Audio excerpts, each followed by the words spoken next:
Broadcasting from the business capital of the world, this is the Podcast Business News Network. All right, we are back here with Lisa Bragash. She's the owner of Zen and Now Wellness Studio. Back to talk again today about all the work she does and how she can help you. And I know today we're going to focus a little bit on stress, but let's first have her introduce herself. Please say hello to your audience today. Hi. And Jill, thank you again for having me back. I'm really excited. I am Lisa Braga, and I own a wellness center in Southeastern Connecticut.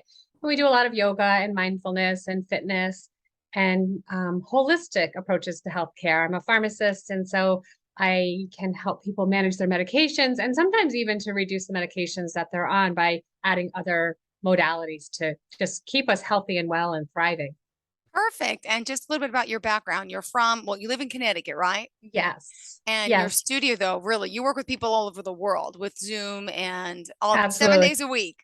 7 days a week. Yeah, we've got classes starting at like 5:45 in the morning till like 7 p.m. at night.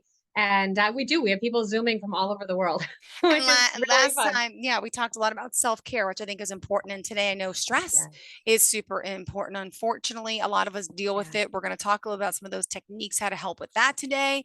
And for those new listeners, of course, let's give them the website as well. Sure. It's zenandnowct.com.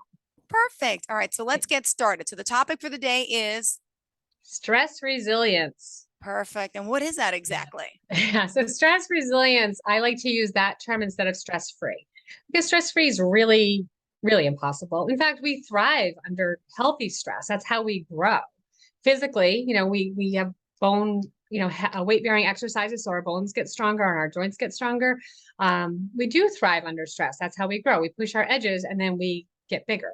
So that's why I like to call it stress resilience, where when we're faced with stress that's even pushing us towards overwhelm, where we just can't function anymore, we can use practices that help us to deal with that stress so it doesn't knock us over and take us out. Got it. Got it. All right. So let's start with a couple of questions, right? Yes, Is I'd all love to. stress bad? All stress is absolutely not bad. Yeah, again, that's how we grow. I would like to ask the audience just some contemplative questions to think about. So if you have a journal or a piece of paper or just do it in your mind, just think about this and put a little thought into it. How would you rate your stress level today? And maybe Jill, you want to answer that. You don't have to, I don't want to put you on the spot. But how would you rate your own stress level today or over the last 7 to 10 days? Like on a scale of 1 to 10, where one, you're totally chill and relaxed, or five's like, or 10, totally stressed out and overwhelmed, can't function. 8, 9, really. Yeah. It's been. We did Legoland with my kids, which is fun, but also stressful, right? Yeah. Taking kids away on a Yeah. vacation. So I thought it'd be a little more relaxing than it was. Yeah. But work-wise and kid-wise, not being in camp, so I'm a little high stress today. I am, to be honest. Yeah. Yeah. I mean, that's honest. So we'll talk a lot about that. And then there's my second question for you and for the audience. How would you rate your current level of self-care or daily routines to take care of yourself? Like on a scale of 1 to 10, 10 totally rocking it, strong self-care routine because you know you're worth it. 5, you're living a leftover life and taking care of yourself with whatever's left over after you take care of everyone and everything else. And or like 1, like I didn't even know that was a thing that I can take care of myself. Where would you Yeah, rate yourself? I'm halfway in between, I guess, with that one, 5. Yeah, I know to care. I don't do the self-care. I did get my nails done, so that's time to yeah. So Yeah. I'm kind of in the middle on that one, I would say. Good, good. But you're aware when But you're I am even in the aware. middle. Yeah, so Yeah. my awareness is higher. Okay. Yeah, yeah, Yeah. And what could you do today to take it from a 5 to a 6? yeah. Like think about things like that. You don't need to go from a 1 to a 10. That's not Mm-hmm. realistic either, right? We're looking to make little baby steps. There's a Yeah. really great meme um of taking baby steps and starting with small steps. And there's these 2 ladders going up into the clouds. And one has rungs that are really tight, really tiny, tiny little baby steps all the way up. And then the other one is these huge, big gaps, like you couldn't even reach from one rung to the next.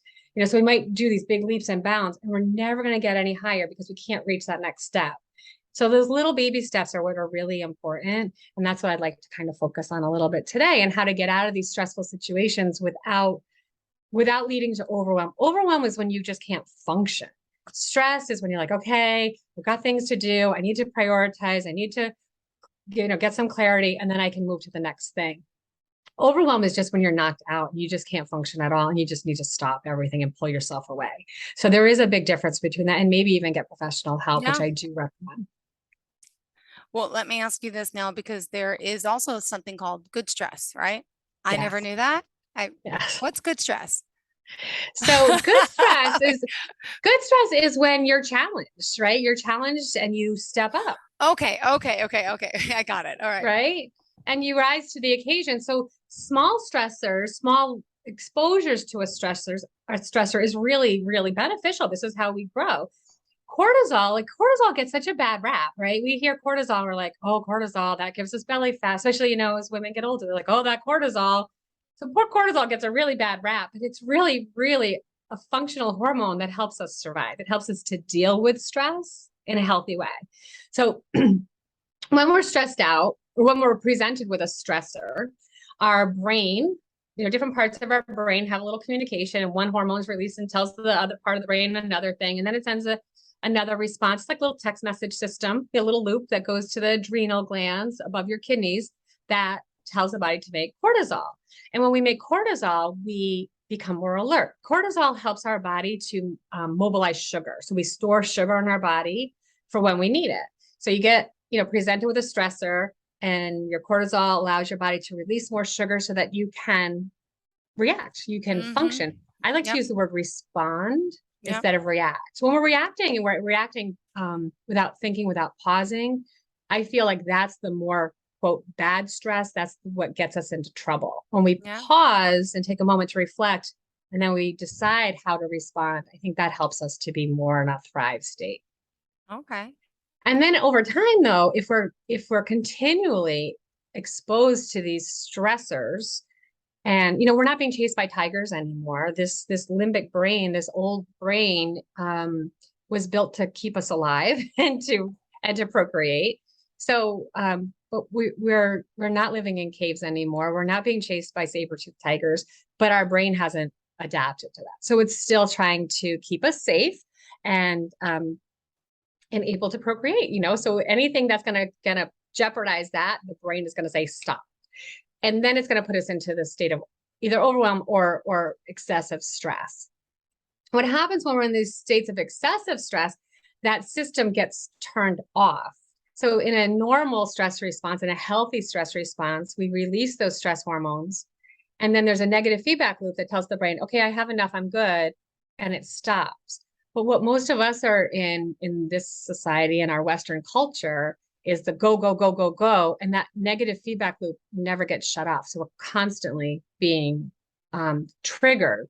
And what happens with the long-term effects of cortisol, instead of being protective, so in small doses, it actually creates an anti-inflammatory response. In extreme circumstances, or when it's prolonged, it can actually create an inflammatory response, which can lead to conditions like diabetes and heart disease and strokes, Alzheimer's disease, and insomnia, a feeling of anxiety and burnout, and depression. So it's important to try to keep our stress levels in a moderate level and try to develop some of that resilience to keep us there. Awesome. Stress, resilience. Yes, that's what we're talking Resilience. about today. If you're just tuning in, just want to remind everyone.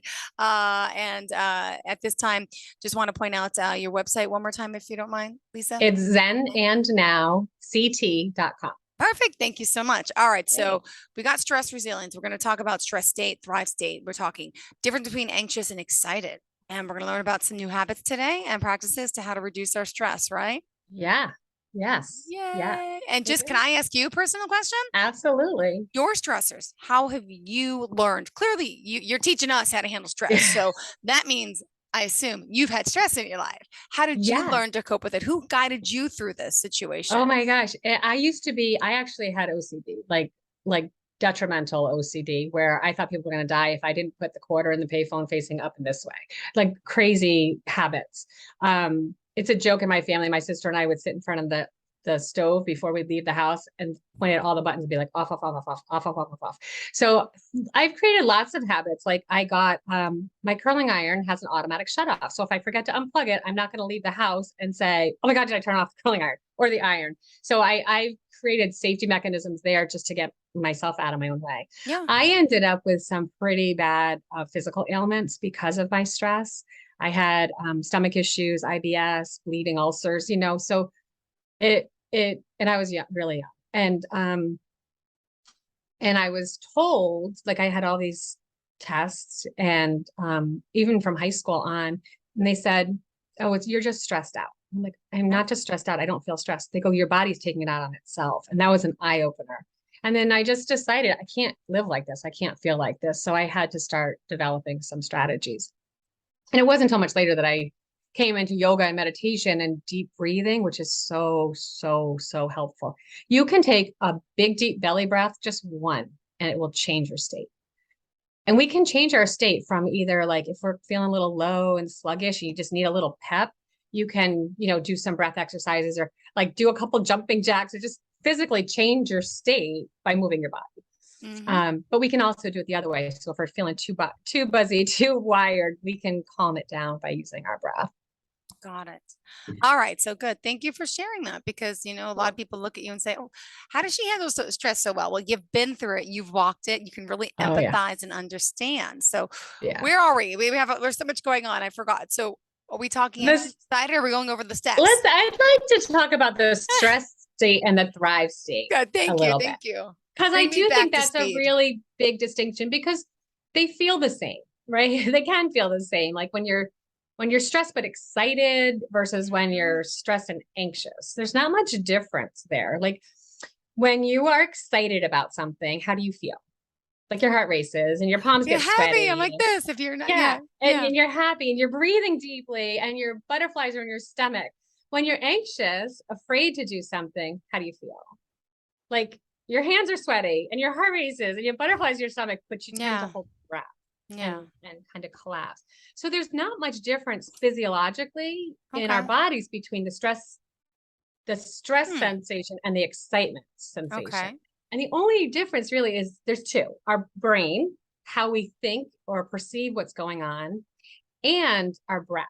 So Yeah. again, when we're stressed and anxious, we tend to hold the breath and go inward. And when we're excited, we tend to take big, deep breaths and be a little more outward.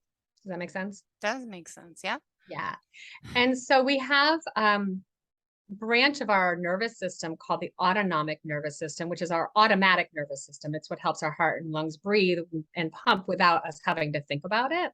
So our bodies are thriving all the time, or growing, or breathing, or just surviving all the time without us thinking about it. Within that autonomic nervous system, there's two branches. And one is the stress response, the sympathetic nervous system. And then there's the parasympathetic nervous system, which is its counterpart. In our culture, we're really good at being in that sympathetic fight or flight, or freeze response. And that is when we sense danger or we're fearful. It's a lot of solar energy, hot and frenetic. It's considered our masculine energy. So whether we're a male or female, we have both masculine and feminine energies, and we want to keep them in harmony. So that's where we really feel more stressed. When we can turn on our parasympathetic nervous system, and that's where the yoga, the mindfulness, the breathing, journaling, this is where that we can help strengthen that parasympathetic nervous system. And Yeah. we have a sense of safety and we feel calm. In this parasympathetic nervous system, so we feel calm and connected, we feel like we belong. It's when we're able to rest and digest. Mhm. It's the feminine energy, the cooler, the more lunar, we feel more grounded. When we have these two systems working in harmony, that's when we're thriving. We can get things done, but we can get things done from a calm, cool place where we have more clarity and we can actually do what we want to do instead of just being busy and frenetic about being active. Does that make Okay. sense? Makes sense. No, absolutely. All right. So now going down the list though, how does this end up for us? The anxious, the anxiety, the stress. Oh my God. I know. I one more thing I want to bring up. So when you're anxious and you're stressed out and you go to someone just to help you feel better and they say, just calm down. What Yeah. does that make you do? Doesn't make me want to Do you come want down. to kick them? Yeah. I don't think it's helped anybody ever. And the reason for that is when you say just calm down to somebody who's in a really highly aroused negative state of anxiety or stress or overwhelmed, we're trying to get them to go from a high arousal state to a very low arousal state. And that's just too big of a jump. It's like, again, going up that ladder and making those huge, big leaps. Got it. So what we can do is shift from a high arousal negative state of anxiety to another high arousal state of excitement. And that's where I think that's really interesting. And it's changing your perspective. And saying things like, I get to instead of I have to, they're little tiny tweaks. Does that make sense? So like if you Hmm. say, oh, and I'm not here yet. Yeah. I don't anymore say I have to go to work. You know, a lot of people say, oh, I have to go to work. I have to go to work. And that just makes it feel like it's drudgery. You don't want to do it. I am not ready to say I get to go to work, but I do say I am going to instead of it's neutral. I'm not excited about it necessarily. I do say I get to go on the podcast with Jill. I get to go teach yoga. So I am finding things that are exciting. So we have things to do every day. And if we can find some joy and playfulness in the mundane, it really helps us stay in that more excited. We're finding what's going well. And it's practice. Our brains are wired to look for what's wrong, what's going wrong, what's not right, what's scary. The weeds always return, is a quote I love to use. And so we have to constantly go in and look past the weeds and look at what is thriving, look Yeah. at what is going well. So again, we talked about this last time, starting and ending your day with a gratitude practice is really great. My coach taught us to create a joy list, and she was taught it by another coach who called it a happiness list, but she likes to call it a joy list. And she has us write down, and I love to give this assignment to people, and I hope the people listening will practice this, and it might Pass it help you along. too. Is you take a piece of paper and you draw a line across it and then down the middle. And on one side, you write things that bring you joy that cost you money, Mm. and then things that bring you joy that are free. And every time I do a workshop and we do this exercise, it is almost every single person says, oh, wow, I have so much more on my free list. Isn't that interesting? So, like getting Yeah. your nails done, that would be on your cost money list, Yep. but it brings you Hmm. joy.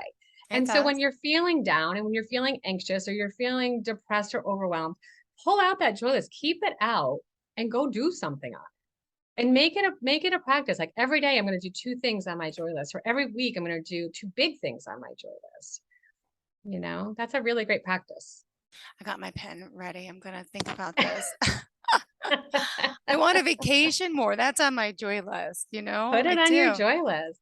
You can put anything you want on there. Really go big.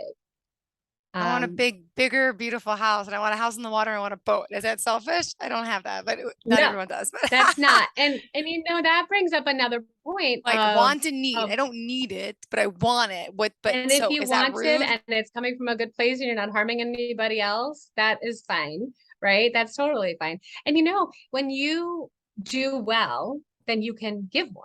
If you True. make more, you can donate more, you can serve more. That's how I feel about with my studio. The better the studio does, the the better I can offer the classes, the more I can pay my instructors, the more things I can offer, the more things I can do and give back. We do a lot of fundraising at Yeah. the studio, and that just allows me to do even more of that. So it's okay to do well, especially when you're doing well in the framework of service where you're giving. Yeah. And you know, that's what you're doing. You're doing that every day. You're putting it out there. So Yeah, it's I okay want to more deserve. money for my kids. I do. I want a nicer house. I want to go on more vacations. So I don't find it It's selfish. not I just want, but I have to work harder. That's it. Or like sometimes. win the lotto. But yeah. Yeah. Yeah. And working smarter, not harder, I think is another way to look at it. You know, can you bring joy into the workplace? Yeah.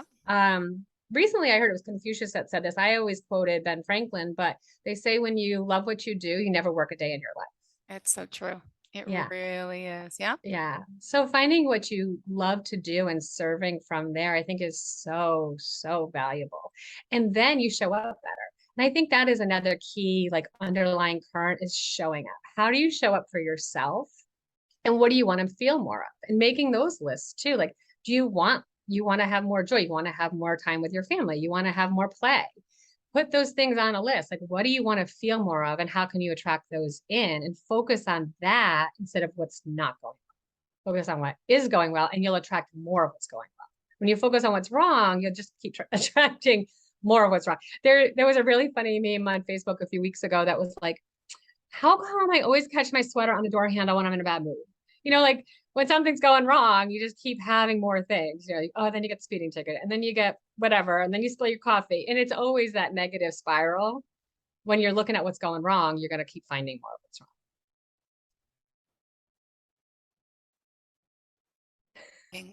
Yeah, that'd be nice. wrong. But Yeah. it's possible. So it's like a vision board. Like when I was Yeah. little, let's say little teenager, I used to put a post-it notes in my room. My mom would get mad because they're all over the wall. And I would put the things that I wanted to like accomplish. So it's guess it's like the same thing. It's like manifestation, or is that the Yeah. terminology? Yeah. Manifestation, visioning. And it's a thing. It works. It's really funny. I didn't share this with you last time, but I have a vision board. I actually have a digital vision board I made online, and I have it as my screensaver on my phone. And I was just about to update it. I made it in January, and I had a podcast on it. And I was literally 2 weeks ago thinking, oh, I'm going to have to take that off this vision board and put it on next year's because it's not going to happen this year. Literally that day, I was contacted by your company, and they said, we want you to come do a podcast. So I was like, oh my gosh, it's here. So Wow. don't sell yourself short. Put it out there. You've got nothing to lose. Manifesting, attracting, and the higher we raise our vibes, the more the universe responds to that. And the more higher vibe we get back. Oh my gosh, that is Yes, so cool. I didn't know it is that's how, so cool. that's awesome. See, It's everything happens for a reason is meant to be. yeah, Wow. yeah, yeah. And believing that you're worth it. That is something I think most of us have trouble with. I don't deserve enough. If I have more, it takes away from somebody else. Yep. And so that's an interesting thing too. Like if you think you making more money is going to hurt somebody else and they're not going to have enough, then you're going to block that attraction of making more money. But if you have more money and you can pay more people to do things, somebody said to me once, and I love this, they said, when I hire someone to take something off my plate, I'm contributing to their economy. And I was like, oh my gosh, mind blowing. Because I feel like if I can do it, I should do it. Like I can paint. So I feel like if we need to paint a room in the house, I should paint it. If I need to, clean my house, do my dishes, do all the things that if I can, I should, even though it's taking me away from growing my business and doing podcasts and doing things like that. And so by contributing to somebody else's economy shifted my brain, and it was mind blowing. So I got a cleaning lady that day. And she and I have really hit it Wow. off. And I told her that. I said, I'm contributing to your economy. She went on to help another person, and then that person's thriving. And she's like, oh my gosh, it keeps growing. So you are helping other people. I was listening to an audiobook earlier today, and they were saying something like, when you shop in someone else's store, that store is more likely to thrive. When you eat at that restaurant, and you tell your friends how good the food is, they're more likely to succeed. So by going out and contributing, especially, taking care of other businesses you want to support, hiring people to do the things that make your life easier, you are contributing to other people's economy and making their lives better. And you're Absolutely. sharing. And then you're free. Absolutely. That's Yeah. a great, great way to look at it. Wow. Yeah. I like Yeah. that Yeah. positivity aspect, and how, yeah, we are making more, contributing more, and in turn, yeah, but there will be some naysayers out there up along the way. But how do you deal with negative people and people that are not so positive and lower vibes? Like how are we supposed to Yeah. handle that? I call them yeah butters. Like Mm-hmm. anytime you offer a solution to something, they go, yeah, but. So I call them yeah butters. Yeah butters, you can't change anybody else's behavior. You can like lead by example, you can share what you can. But when it gets to a point where you know that they're not even listening, you can't take on that energy. It's their thing. You can offer Draining. as much as you can, you can help as much as you can. I like this quote, worrying doesn't take away today's troubles, tomorrow's troubles, it takes away today's peace. So if I'm worried about what they're thinking, and I'm worried about if they're going to feel better, as long as I'm doing the best I can to help make them feel better and not harm anybody, then I don't know, it might take them a little longer. And maybe Mm-hmm. some people like to they like to have their identity be whatever their drama is. And they Yeah. thrive on that. And they think, and I think that's an ego thing, that when the ego's afraid, the ego's afraid of us not needing it anymore. So it has these tools to keep us in that worry state. And I think when you pause and pull yourself out of the situation, I like to name that inner voice. I tell people to name their Mm-hmm. inner voice. I just call mine the mean girl because I don't want to offend anybody by actually naming it a woman's name. Um, but if you just pull yourself back from that and say, oh, that's not real. That is that story. Another really great tool is if you say you have a situation, journal it, and we make up stories. Like something happens and we put all this meaning to it. But I encourage people to write down that situation Yeah. and then go back and Yeah. cross out everything that's not a fact, that Yeah. didn't actually really happen, that's just in your story. And you'll go from 5 pages to like 3 lines. Wow. And that's really eye-opening. Like, oh, really? It's not that big. I'm making more of it than it really is, Mm-hmm. you know? Got it. Well, at this time, we're almost out of time. 2 minutes left on the clock. What else did you want to share about stress? How we can reach out to you, all the above? Yeah. You can reach out to me at lisa@zenandnowct.com. You can call the studio 860-739-2625. We are on Facebook, Instagram, Twitter, and LinkedIn.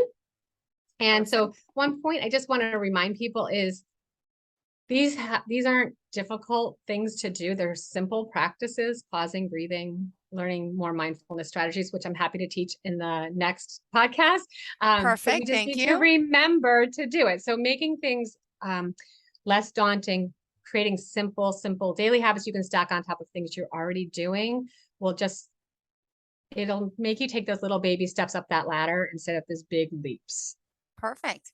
Well, tell us how we can reach out to you. Again, reach out to me at lisa@zenandnowct.com or go on our website and you can get on our mailing list and get free resources. I'd send out self-care things and mindfulness strategies in our emails. And yeah, zenandnowct.com is the website, Facebook, Instagram, LinkedIn, and Twitter under Zen and Now. Thank you so much. You have a great day. Looking forward to You the too, next time Jill. we Thanks speak, so much. guys. Stay stress free. Come on, guys. Enjoy the last weekend before summer. Bye.